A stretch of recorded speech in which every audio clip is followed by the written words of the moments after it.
Hey friends, I'm Will and welcome back to the channel. Today I'm going to teach you exactly how to make a reinforced French seam. I'm going to be perfectly honest with you, I don't know why it's called a reinforced French seam. Well, I don't know why it's called a French seam. Let's be specific here. So, now you can do a non-reinforced version of this where you just stitch the two together but you don't fold it over and stitch the wings down. But today I'm going to teach you how to do it the reinforced way because I think it looks nicer, I think it looks much cleaner, and I think if you're joining two pieces of leather together, you should show that you're joining two pieces of leather together and you should show the craftsmanship behind that. I'm going to teach you how to do it. I'm going to walk you through it step by step, and by the end of it you'll know exactly how to do it yourself. The leather I'm using today is from Metropolitan Leather. They were very kind to send this over to me. It is absolutely beautiful. I'll leave details for it in the description box below for you. It comes in about 25 colours. It's absolutely ridiculous. They sent it over for me to have to try out and let you guys know what I think. It comes in 3 thicknesses. It's an Italian shoulder. It's absolutely beautiful to work with. This is my first time working with it, and let me tell you what, it's hard to impress me, but this has impressed me. But let's jump straight into it and I'll show you exactly how to make a reinforced French seam. Let's go. Okay, so here we have the leather. It is absolutely beautiful, and that's only with a couple of minutes to work with it so far. So this is 1.6, as you can see, 1.6, 1.7 mil. And the trick of what we're going to do initially is we're going to skive down the edge that's going to join the two pieces together. And we're going to do a 15mm skive down to half the thickness. And the reason for that is when you fold it in half and then you stitch it together and then you stitch it together and then you fold it in half, you want the two pieces that are folded over each other to be the thickness of the leather naturally, if that makes sense. So you'll see me do it in a second, but that's why we want to do it to, I think I skived it down to 0.6 of a mil or 0.8 of a mil, but basically whatever your leather is starting at, whether that's 1.2, 1.6, 1.8, whatever it might be, you want the skive to be half of that, so that when it's folded in half, there's no definitive join between them. You can't feel any thickness change, basically. So I know it looks a bit weird, we're gluing it and then we're going to fold it in half, but what we're doing is we're gluing it only sort of 2 or 3 mil, and that is so that when we punch the holes and we stitch it, it stays together. We're going to undo this glue bond before we go any further. So after we've actually stitched this together, we're going to pick that glue off. We're going to open this seam back up. So if you do any more than a couple of millimeters of glue, you won't actually be able to pull it apart as easily. So it's just a couple mil just to hold it together whilst you stitch it. Now, I find it easier to fold it in half at this point just to start getting that bend in place and make sure that my skive lines are in the right place. You don't have to do this part, you can do it without it, but it also shows you where you want to put your stitch line, because your stitch line is going to be exactly where that fold over is, and you'll see what I mean in a moment. But basically, this will change depending on your project. So if you want a really big fold over, like you want a 10mm fold over, this would change. If you want a smaller fold over, like a 5mm fold over, again it would change. But what you want to keep in mind is how you want to keep enough space on that fold so that you can do the next, you can do the reinforcement stitch. Because if you don't have enough space when you folded it over, you're not going to be stitching through both layers when you do your reinforcement line.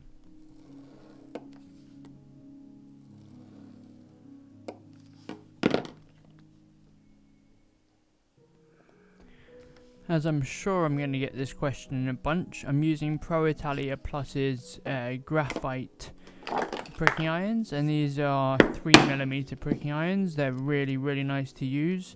They're similar to Blanchard pricking irons, but I just find them a bit nicer to use. They're a bit slimmer. I don't love a huge pricking hole when I'm stitching. So I do recommend these whenever people ask me for a recommendation of pricking irons. So we're just going to stitch this together normally, as we normally would. We're just going to use a normal saddle stitch. Now, you can use a sewing machine for this particular type of seam. For a French seam, you can use a sewing machine, but I don't own one. And I think it's controversial, but hand stitching, as in saddle stitching, is stronger. Now, I know I'm going to get people in the comments saying it's not, but it is stronger. I can't easily do a comparison video between the two because I don't own a sewing machine to try it. But as far as I'm aware, saddle stitching is stronger. So we're going to be using a roundel to open that seam up. And the reason I'm using this one in particular, I think it's from Jerome David. I think that's how you say his name. You can get them from a whole bunch of places. If I remember, I'll leave a comment in the description box. Otherwise, just ask me if I have forgotten to do so. But the reason I'm using this one is because it's very long. My other roundels are not this long, and this one just gives me a little bit of extra reach into that seam to open that up. And as you can see, this is what I mean by if you do a really big, thick, like 5mm glue line, it'll be much harder to split this open again. So that's the whole reason behind that. We're now going to use the normally after I have stitched something, I'd immediately take it out of my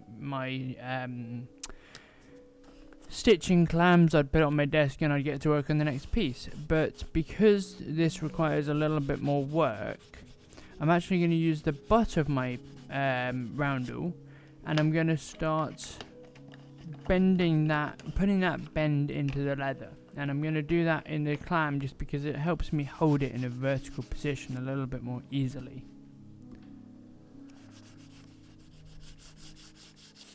The butt of the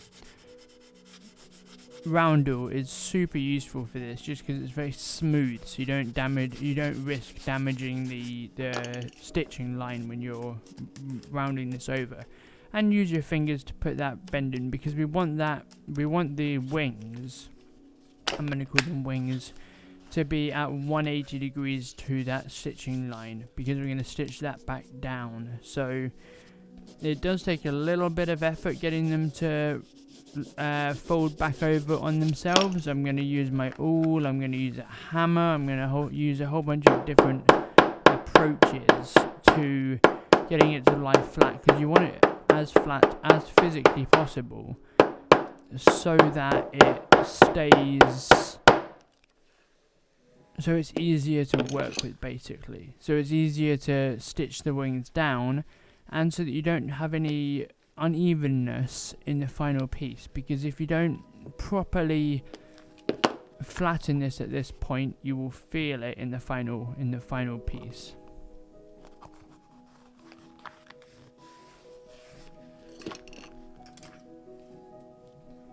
Now, because I know that I always do a 3mm stitching line, at this point I'm going to put in my 3mm line from that center seam, and that's going to be the distance outwards from that from the center seam to where my stitching line is going to be. And I'm using the same pricking irons again. I'm lining them up so that they're at the same level of the internal seam, if you like. It doesn't matter if you don't, it just looks a little bit nicer in my opinion, but you're welcome to stagger them if you prefer. I do love that box. It comes with a graphite set. I'm not sponsored by them, but it's a lovely box. Now, a little point of controversial controversialness, if that's a word, is I'm not going to glue these wings back down. You quite easily could. However, if I was to put glue inside this seam that I'm stitching through now, what would happen is that glue would come through those holes, and each time I stitch through those holes, a little itty bitty piece of dried glue would come through it, and then I'd spend the rest of my life trying to pick those glue pieces out, which I don't want to do, you guys don't want to do. So I've punched the holes with it flat. I know that they're in the right places. It doesn't really need to be glued down.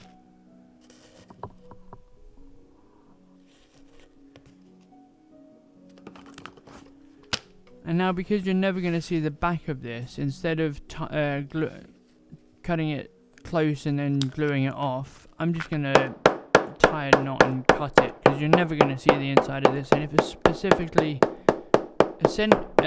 especially if you're lining the piece, you're never going to see the inside of this unless it's taken apart for repair. And there we go, guys. That's all done. That's all.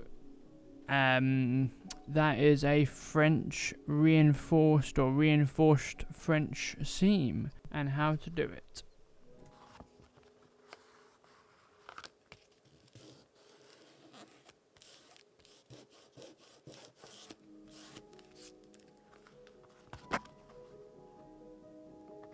Thank you so much for watching today, guys. I really appreciate it. That was how to make a French seam. As you can see, it is such a classy way to join two pieces of leather together, and it is really, really strong. I use EcoSar 16 PIU. But if you enjoyed this video, don't forget to like, comment and subscribe, and I'll see you next time. Have a fantastic week. Take care.